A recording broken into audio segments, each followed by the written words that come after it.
Голосу Русину Подкарпаття.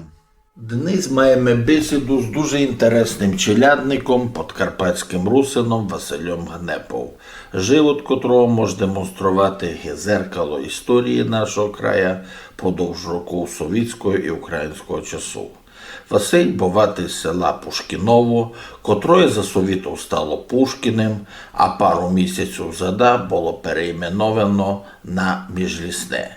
Герой у простій і доступній формі доводить, що переселенці з Верховино, жителі села, назвали село не в честь російського поета Пушкіна, а назва походить від слова «пушка», по-українськи «рушниця», по-руськи «вінтовка», що дорівнює русинським «пушка», «гвер», «крес».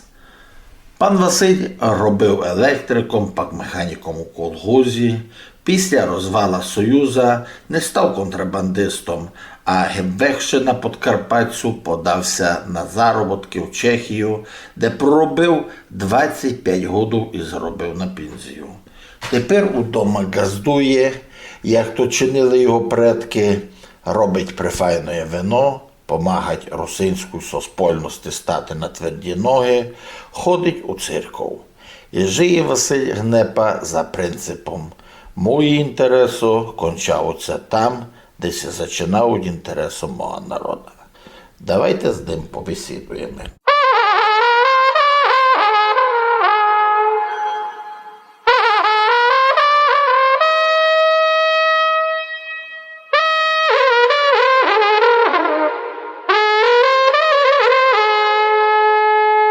Слухайте голосу Русину Подкарпаття. Пане Василю, слава Ісусу Христу! Навіки Богу слава!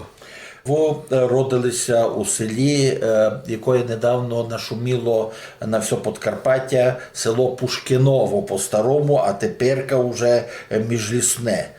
Розкажіть, що звідки взялося ваше село, розкажіть його історію. Тобі мусив піти, я вже житель села, законний, як Мішко Бачич Укран казав, у третьому коліні. 24-го року була поземна реформа, вже ми були в Чехословакії, була поземна реформа, і людям предложили, тим нашим верховенцям, що є можливість, так як є свободні землі, що можеш купити землі, і вони хотіли купувати. Або пак їм Кирило Прокоп, наш знаменитий, коза нього знає, я його початкую. Депутат парламенту. Порадив купувати в одному місці землю, не купувати по селах, де від когось забрали, від груфів забрали, аби було... А як це переселили одним рукашом, так би й жили? Так, би ся держали ворога.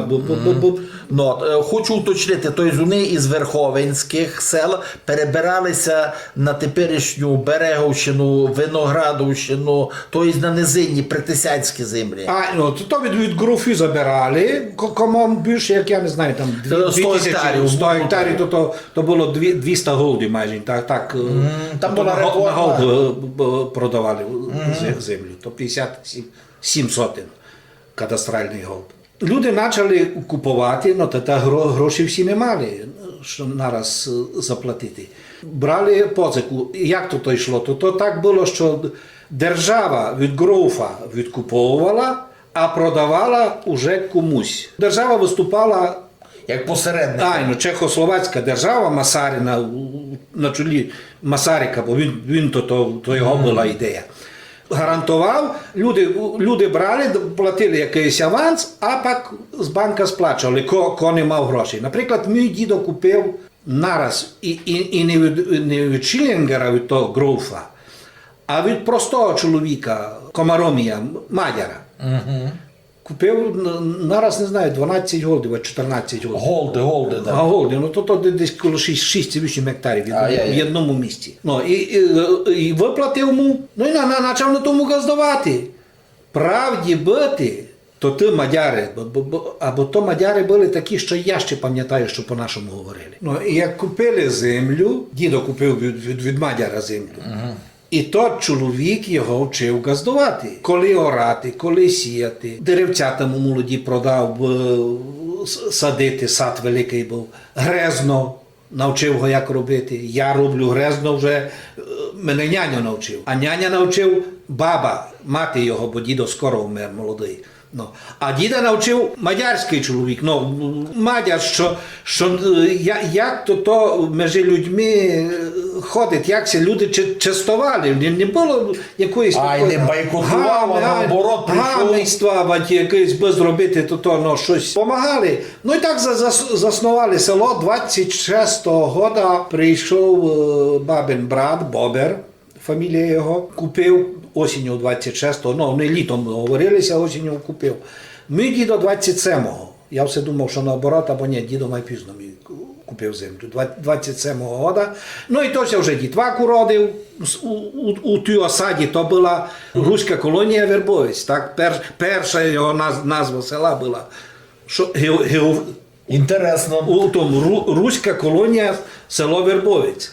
А Пушкіново коли це появило? А Пушкіново це появило у кінці 27-го, на початку 28-го, але скорше в кінці 27-го люди зібрали, що вже треба і церкву мати, і вчителя би треба свого мати, і Тиметію би треба мати, і село, дітвакся уродив, де, куди записати? У Вербовець, бо туди сільрада було в Вербівці. Так рішали, спорили, малося не вистріляли.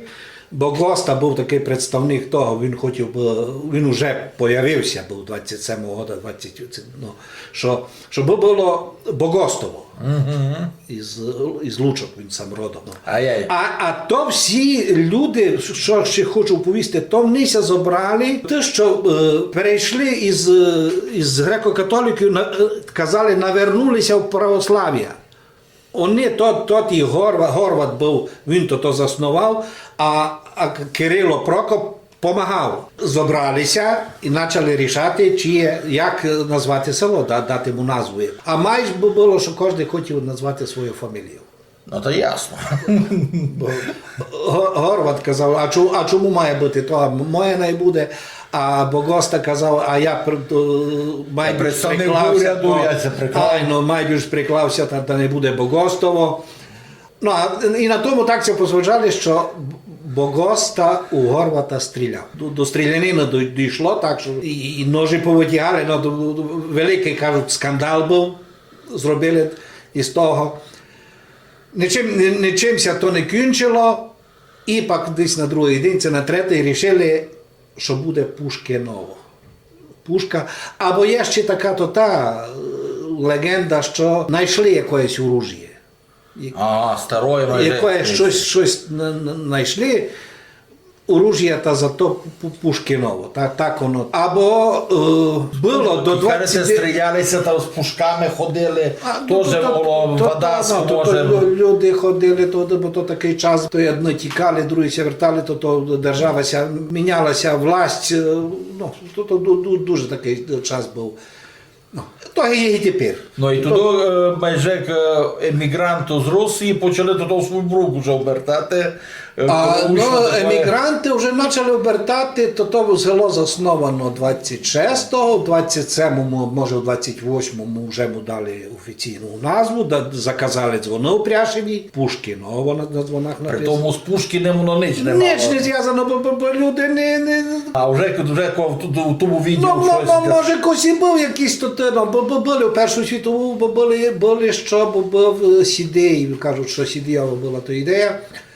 З Америки прийшов та має грамот. Або я накільки знаю, він у Росії у Першу світову війну був, та може відти, або то би було інша назва. А як? Бо вже в 34-му році, це 34-му, по-моєму, вже русофільська газета була в нашому краєві, і вже тот Богоста, Лишвін Михайло, а там записаний БС, теж щось там, вже Пушкіно. А Пушкіно ніколи не було, аж по війні се появило. Усе було Пушкіново. Було Новий Вербовець, по-мадярськи Уйвербівць.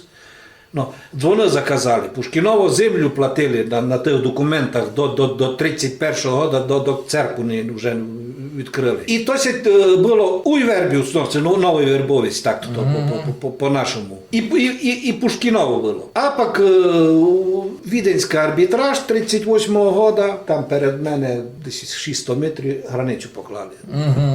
Тобто Пушкіново йшло У Мадярщину. У Мадярщину. Вербовець устався у Чехії. У Чехословаччині. Ще в Чехословаччині. І всі то ті документи, все то перенесли сільську раду в Шаланках. Туди. Межі там що по... Мадяри не міняли назву села, це міняли. Вони не міняли, бо вони, я не знаю, вже мама родилася 40-го Ференцовна, або в документах були Вербовець. Ні. Пушкіново офіційну назву не мало ніколи, лише... У війні вже. Вже як руські прийшли, бо не хотіли. Я не знаю, ці чехи, може... Ні, там фактично, майже як виділи люди, що куди воно клониться, і зато старалися придержати ту назву, не так вже і... То, розумієте, наприклад, мій прадідо з маминого боку був багатий чоловік, пив ту землю, там не продав, він із Негровець тепер. Негровець, да. А то було туди... Другу назву мало, ага. Що тоді люди толерували власть, бо мусили. Бо був мовитий, мав щось... А й мав що сукотити. Там мусився якби підкоряти. За щось бояти мав. А от мовчати. Бо простий челядник, та він має... Наприклад, мій дідо, він був зятьом у того, або отець му пропав у Першу світову, баба дістала репарацію, прабаба вже, моя прабаба, його мати. Репарацію, та за ті гроші купила землю. У Синевірі, вона була синевірська. У Синевірі купила землю. А там вони мали много землі, та доньку віддав, газда віддав вже за Гречина. Бо то теж мав землю. Тобто так штимували. Губав до губи. Бо то ще не розчинювало. Це все то Синевірське. А Сіміжинський наоборот. Дідо був куратором у греко-католицькій церкві. Гнепа, був фамілія Гнепа. На Г, ясно. На Г. Лише так не було. За Совєтського Союзу було. Далі я в Чехії маю суєту, так і всталися там, знаєте, 6 годин не глядав пенсійного фонду. Із-за букви одної. За букву поміняємо паспорт. Та він був уніатом, греко-католиком, а баба, прабаба, Боберка, вона дівоча, в неї городка, дістала репарацію за чоловіком, розділила маєток, теж не були. Ще дістала тут гроші, розділила, двоє дітей було, розділила на троє, та свою частину дала часть на монастирі, на церкву, землю там в Міжгір'ю, то та файна церква православна. Построєна на її землі. І її там похоронили, але то вже і перехоронили, і нікому ніч не оповіли. То теж у мене мало на душі якийсь тот є, що неправильно зробили, розумієте? І так вони вже, як сюди, як і Прокоп, теж був православний, він це навернув православ'я. Там ізянські сі. А вони то їх було мало, то держалися так, як тут, Другий Мараморо-Сигицький процес, він став 5 років. Судили його, а він вже грамотний чоловік був, він вже прийшов. Депутат парламенту. То вже за Чех. За Чех. Вже купили землю, прийшли сюди, почали газдувати, а пак 38-й прийшов, 39-го дідо утік у 34-го один дідо вмер. На землі в августі місяці прийшов, наробився, напоїв коні з Валова, з тепло буду, а сам ся напив студеної та ще й вилля. У Берегові похоронили, так і не знаємо де. Умер 34-го года, баба ся встала з 4 дітьми, тітка ся ще й не вродила. 2 дітей, газдисто, вже хижу поклав був, сад посадив, усе то стояло до 60-го года, 62-го, як няня, вже шкода таку хижу, боєвня план. Велика могла стояти 150 людей. Або така власть не давали строїти збоку. Ясно. Так якраз щодо назви села. перейменування Пушкіново на Міжлісне не мало ніякої підстави. Тобто село не було зв'язано ні з Пушкіном, ні з Росією. Це було зв'язано нашу назву Пушка, що означає гвинтівка, рушниця. Не підчинялися Карловацькій митрополії, далі сербській вже. Ясно, що воно не мало ніякої прив'язки. Зв'язків таких не мало. Ну, було там, може, коли в Першу світову, або вони руські не прийшли сюди, не були, ну були в якось у полоні, що таких зв'язків великих не було. Ну, Щоб Пушкіна так почитали. Та про то дійсно много говорити. Як само Міжлісне, от вам це як перенимать? Ніяк ми ся не переймати, то є синонім слова міжлісне. Я то все собі кладу. І чому його можна? Ну, у вас там ліс по Ну, і боках. є хаща у нас. Ну, і воно між двома хащами великими. так, Ну, і межі лісне наша стара, лісное, лісне, не межі лісное. Український лад. Ну, то на український лад називати села, яким То вже... теж була така, то та взагалі хотіли української. Та й показали. Ну, що ніяк... Ну, були б переселенці з України, з Дніпра, найбо було, розумієте, от прийшло 100 чоловік, заснували село, построїли хижі, покрали церкву, найбо було, ну, або того не було, розумієте, і має відповідати... Це себе, бо тут у селі, чому я так люблю наш говір, наш діалект, так казати. Бо якби не було у нас цих діалектів, ми б не мали бесіди. А бесіду роблять ці діалекти. То ви кажете, у вас три говори є у селі іному. Все, що і на у, і на то. Це унікально. Що розумієте, і мені то не робить проблеми, розумієте? Було ми проблеми не слово сякое, казане слово, писане, бо писати не знав.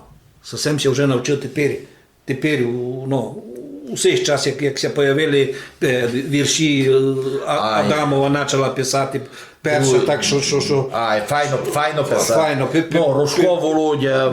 Рожко, молоді тепер беруться теж добрі. Чухранам знав, що я нього підвозив із Хуста, та так я його, як, лише візуально знав, що є такий чоловік дуже фіглярний. Ну, бо я пак пішов у Чехію на 25 років, та вже то Чухран, тепер коли він вернув уже 19-го, пішов йому пенсію у 60 років, та тоді я вже... Куйко в Чехії пробули? 25 років. Ну, настоящі заробочани, бо фактично або... зеркало Подкарпаття. Я кажу за Чехію так, що пішов йому у Чехію, чехи ми дали роботу, навчили робити, а ще ми їй заплатили. А ще ми порадили, плати, хлопче, соціалку. Прийде час, будеш мати пенсію. Будеш мати пенсію. І я послухав, він платив їм. Чому я, а в неділю общаємося, біжуємо до церкви із тими старими людьми, то ще то живі були старі, що в війну були там легіонери, що легіонери. А вони ми посовітали, ну що ти піди, там буде виставка така, а там буде то. Ну. Та і ще так їм вибирав, де не треба платити, бо грошей домі треба загнати, копійку, не на культуру тратити. А тут ми ще маємо много порадили. Так що тепер ми всі надають, що ти, тобі добре, бо ти маєш дві пенсії, українську і чеську. Ви їх заслужили. Я чесно заробив, чесно платив. І ще, бо їм кажуть, і ще ми совітували, що ще маємо много міг мати, бо якби їм тривалий собі в Чехії зробив, а я не хотів. Я дякую чехам лише за те, що у той тяжкий час, коли ще той колози розпали. Вони ще не розпали. Тот старий голова колозу умер, став новий. То вже почали, то вже видко було, що то вже буде переходити, мінятися. Солярку возити не варто, бо та цигаретлика носити за границю, хоч там наш колгосп у Вілуці таможню строїв. Я тих таможників всіх познавав. Що може було, основа була, що то не моє. Заробив їм чесно, нігде не просив платню. Кілько ми заплатили, тільки ми було доста. А все ми платили много, бо робив йому одного, а поки пішов до другого, а тот зазвідав того кілько ми дасте, або все ми много дав. Як там? Як тот перший. Бо тотня посовітував. Тотня порадив, добрий хлопець, не обкрадеться, не п'яниця, бо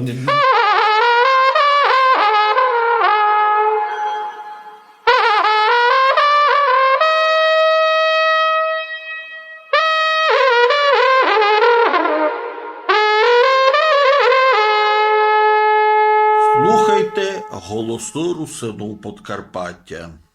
Ви кажете, що там місце начавляли усякі якраз такі культурні дійства. А про Подкарпаття було щось от якраз... У 2005 році Іван Поп видав свою історію Подкарпатської Русі, бо то на чеській мові в датах. А в датах є така. Но я маю ту книжку з 2005 року. Ви були на презентації там, на презентації. Був на тому, но я її купив. Я то не що дістав таке, я її купив. Кажу чесно, що на тому я не хотів так, бо то було не файно з мого боку. Що я знав, що він бідовий чоловік, що пішов туди теж так. То мене навчило видіти май широко вже свій край, нашу сріберну землю, має увидіти початок, де це буде тот конець тому. Дивіться, живемо на Голешовицях, там, де тот карпатський звон, що привезли. Що з Ужгорода його передали. А я там коло тої церкви ходив, я за нього знав. І там на церкві стоїть. Ну, ти вже поклали. Або він тут. А на землі, а в якому році поклали його? То десь конець 90-х, а може і то. Коли видно, шумся підняв, що може вернути Подкарпаттю, і вони нараз завадили його. Дивіться, то та з Медведівці церква на Петрині там. І що і купили були, Зуріла кільком там був, ніде не попав всередину, все закрита була. І що їм деколи з роботи та пішком. На унікальна, там три стилі, там лемковська з елементами бойковського стиля і маєте турня та барокова. Це унікально дійсно. А живемо коло виставища недалеко.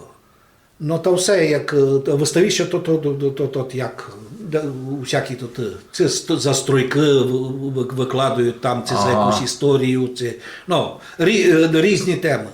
Ну, то я собі лише рекламку вже навчив, бо то не було телефона. Рекламки наберу, де згадаємо, там іду. Ну, це ясно, чоловіку треба не вибивало на сім'ю. Позирайте, а Закарпатський хор або драмтеатр Ужгородський не уступали, не трафлялися не раз там у Чехії, коли вони виїжджали, не трафлялися?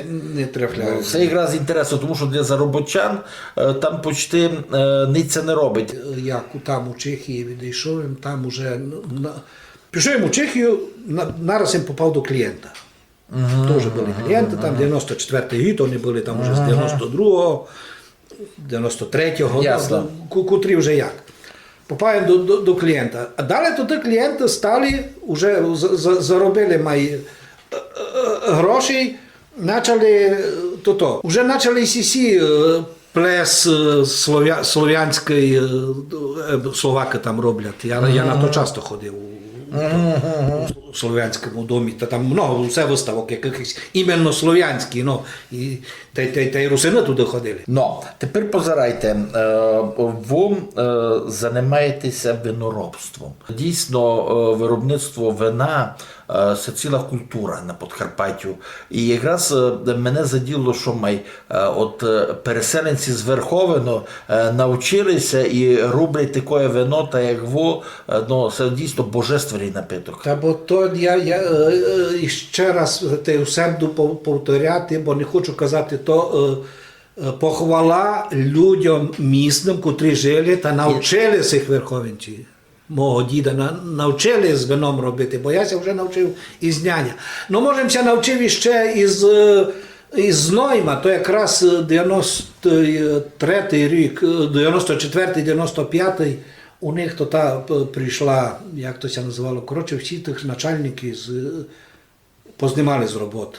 Із облрад, з тих місних Ну, і вони куди мусили йти десь на стройку. Ну, то я з тими із Знойма люди там робили, то від Брна відсіть, від Австрії. А в них вина дуже много. Та й навчили мене ще робити, роблю собі тепер ледового вина. Ого. Ну, або того мало такої, літр, два.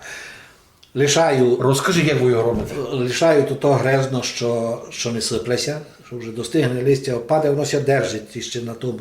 Такі сорти май, що то. І тепер чекаю, коли буде третій мороз, прийде. Чи великий, чи малий, бо вимерзло мало. А пак го зриваю, перебираю до зерніта, трощу руками. І в відро, то броди, пак зливаю, ну або того лиш, то не можна зробити. унікально є. Ну, приглашаю.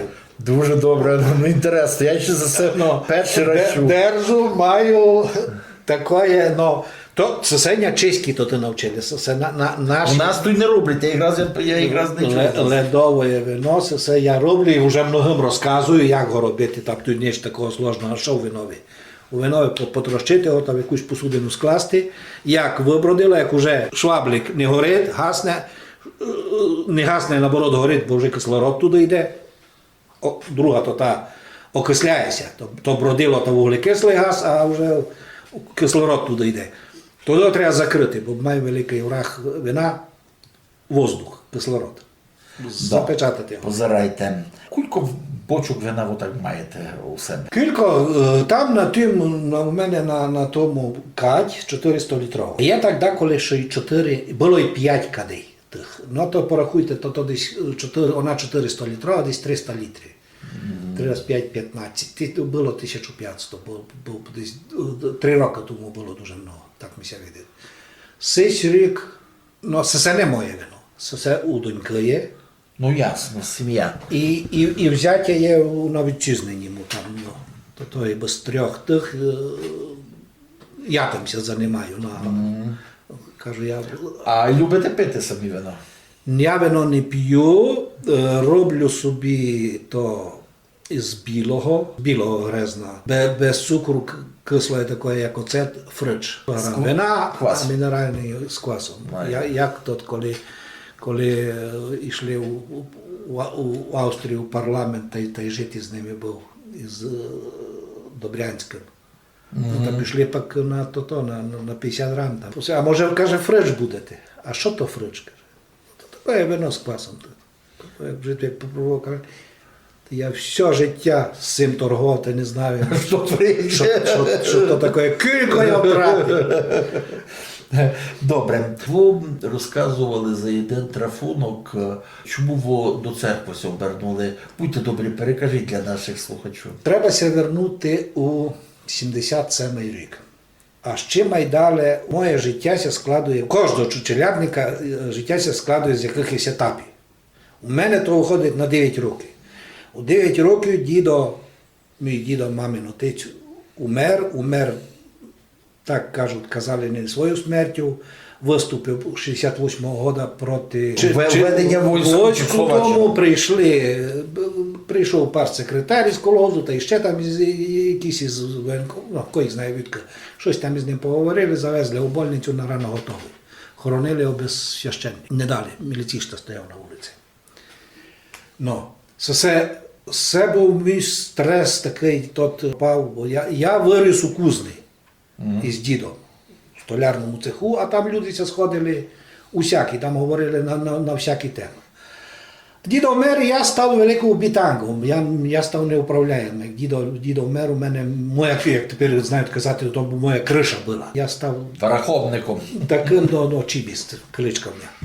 У 18 років напився, завезли мене в больницю, відкачали, вже на роботі, бо вже кінчив на крепості, вивчився на електрика. Тепер няню гойка сваджаться, мені ганьба, що я не беру і хожу перейти, бо щось ми пунктів робили та недобре в тому. Іначе їм ходити до церкви, бо так їм собі щось взяв, що нікому не дякую, лише Богу. І від 77-го року, від Михайла майже, то пішов йому перший раз, не в перший раз, я з дідом теж був дякував. Я то знав, як у церкві ся поводить. Пішов їм до церкви, лівою рукою все перехрестив перед жертвенником. Да. То теж, розумієте, і то та жіночка продавала свічки, та я знаю, що ти лівак. Праву руку взяти. Та й та я почав ходити до церкви, мушуся з ним розрахувати, бо з усіма нянюся порозраховував, нікому ніч не Докторам гроші дав, або з Богом я то жию, а то ти доктори, то ти чини великі, що коняк пили, то ти казали, що умру. Студенти на практиці там троє були. Мама каже, що то ти ми. То ти зо мною робили, то вже десь на другий день там виділи, що вже буду. І тепер я дякую лише Богу, саме слово дякую Богу за те, що тепер з вами говорю. Що сюди благополучно дійшов. Дякую, що брак за милостиню, бо він її не знає, це верне, він її не верне. Подорожний за що його прийняли, води му дали напитися. Бо не знає, як ми то слово споплюжили, якось ми його і щинили. Ну і почали ходити до церкви, а я такий живий від природи такий, та й дав мені Бог річ. Думали, церква у нас маленька була, сплавили із Рахівського району по Тисі Деревляна. А вже не вміщалося. На Великдень вже ніде було. Люди було більше, Село розросло. Треба було більше. Ну, а строїти на новому місці, бо там нігде, там треба було участок. Ну. І тоді я порозумів, що таке цісареве, а Божа був. Досі тягнуло, вже був Єфімій настав, вже Єфімій настав. І так, то вийшло, що мусите собі виходити документи на церкву, як виходити документи, як построїти, а тоді ми вам можемо дати лише священника. Священника в нас ніколи не було, лише переслуговувало. Тоді лише. І тоді люди мене вибрали куратором, голову двадцятки, то вже з руські принесли ту двадцятку, то в нас куратори було там 5-6 людей, не менше 3. 20 то много. Бо то ні, двадцятка була, бо я то пам'ятаю, і то я ще підписував. Треба було 20 людей, не жін, 20 людей ще підписати, бо церкву не закрили. То кожний гід, куратор ходив по селові, і то тяжко було зібрати, бо я підписав, що я хочу дійсно свої духовні потреби виконувати в церкві. Бо інших закрили. Унікально у вас якраз тепер прозвучало то, що говорять не все Подкарпаття, люди, а й жона. Тобто люди – це значення чоловік, а жона є жона, то не кожен регіон ділить. І дійсно, що у двадцятку мали входити лише чоловіки. Лише люди, бо жона в церкві да мовчить. То вже тепер. Вже можна говорити.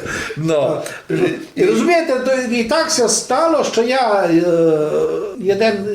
такий один травмував, що дяки перестали ходити до церкви. У нас дяків все було. 4-5, щоб не було нужди. І ще й тепер поклопаю, і ще й тепер є дяки, бо є проблема, що вже жони дякують по селах, бо нікому. У нас якось так було дав, що ще все якому. Перестали, не хотіли із священником переслуговувати, у нас із малих кам'ян був. І він такого куратора на писю лабу, мені має бути той на утренню. Дяк, я дотить не начну службу Божу, док не буде дяка. Я по всіх тих дяках обійшов, чому, яка причина, що не йдуть. Кажу, йому треба дяка на утренню та на службу, та й на похорон йому треба дяка. А на вінчання, на хрещення, на домосяття йому не треба дяка, достому касіря. І я дістав 15 рублів на смерть. Я тут об'яснив попові, що як я розумію, у чому проблема. Ви хочете лише дяка, в нас усе дяк був, церква щось йому доплачувала той церківникові, там кладбище косив, якісь то були. Дістаємо 92-го року 15 рублів на смерть. Маю у конверті, найсі гроші, буду гнипові, бо не гнипа, бо я так, як тепер кажуть, не гнипа, а гнипа. Так, має легко казати яке. Гнепові Васильові, що мені піп дав на Теметові, на втомену неділю, то було після Великодня. Йому будуть на смерть 15 рублів, то піп дав касірьові. Хто такий касір у церкві? Це люди собі вибирають, то та 20-ка вибирає собі касіря.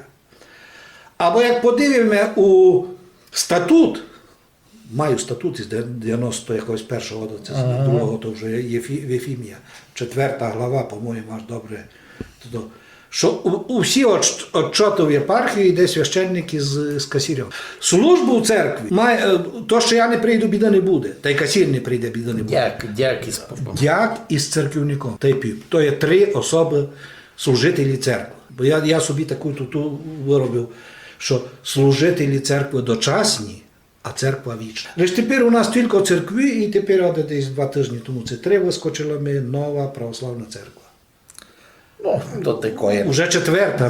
Бог усе розкладе на свої міста. Що кілько тих, я не кажу віра, бо то мені мало до такої, мою віру від мене ніхто не може забрати. Само собою. А конфесія. Ну, бо я православний християнин, ходжу до церкви, і для мене церква на першому місці.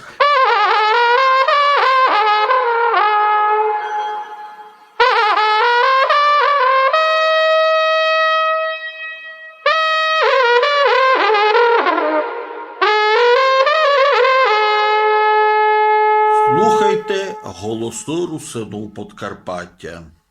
Позирайте, пане Василю, ви православний. От ворусин. Ново Мадярове, Ференцу, Ракоці другому, кожен рук до пам'ятника несете косиці. Айто. Вони несете косиці. Розумієте, кибо так чистувалися вшитки, кибо на Подкарпаттю так і ні до других ходили, то й бо біду ніколи не було. І конфесій було, бо це 10, це 20, то все прийде на свій шор, тому що та церква не буде популярна, вона на само собою дойде, конфесія, то є. Вона само собою дойде, Бог лише для того, що треба, то не страшно.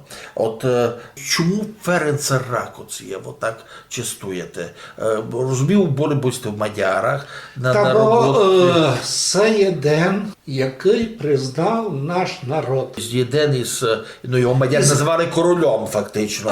Королем Мадяр. До Трансильванії, так думаю казати, не то за Тису, бо то Мадярщина була розділена на Габсбурга собі, а сі трансильванські князі собі має. То було, то гиби автономія, це якби, Крим та й Україна. Ні, то ми знаємо, що щось таке, Семиграддя або Трансильванське князівство становило, дійсно мадярський князь, він був князем. І така честь за те, що він признав наш народ. Ясно. От бачите, вони тільки то оцінили, і дійсно він дав можливість нашим людям указати на що галушні.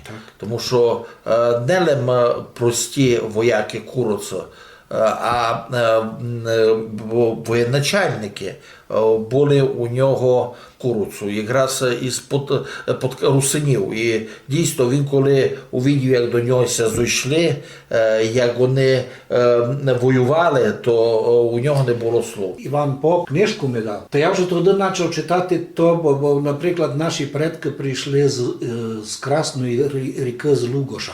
Або котрі то були, це Синевецькі, це Міжєцькі, я то не знаю. Скорше, що сік не пив. Я вже тепер і на карту дивлю, то тепер Румунія. Або знаю Банат, що були, і не так де ми говорити. Я знаю, що мій народ прийшов із Верховини до Львіву Пушкінову. Або я не знаю, як вони попали у Верховину. Ага. Це розумієте? Я не знаю, от це все мене інтересує. Як вони тут, благодаря кому? За яку ціну, коли такі були землі? Дійсно, чого було йти в берега із родючих земель. Це якраз маєте на будущее для зглядування, тому що який чоловік, як я то гляду, я собі кладу таку звіданку, чому? Чому то так? Чому я тепер перед вами сиджу? Пане Василю, що б ви пожадали карпаторусинам нашого Подкарпаття, щоб ви пожадали русинам світа і слухачам ЛМФМ. Здоров'я і терпимості, а остальне ще буде. Здоров'я, терпимість. Мої інтереси кінчаються там, де починаються мого народу. Пане Василю, я хочу теж вам пожадати. Хочу пожадати, щоб ті зрядування, котрі ви ведете щодо свого села, утки дійсно на Верховину раз переселилися ваші предки, а потім вже опять появилися у Пушкіново, щоб ви дійсно дійшли і знайшли те, що хочете. Я хочу, щоб та ваша твердость, віра у свій народ, щоб ми інтереси там кончаються, де починаються інтереси мого народу, щоб вона не пропала, а наоборот передалася другим русинам. Ви є приміром для нас многих, і най вас Бог сокотить. Дякую вам за бесіду. Похвально з вашого боку, я не стараюся не дякувати.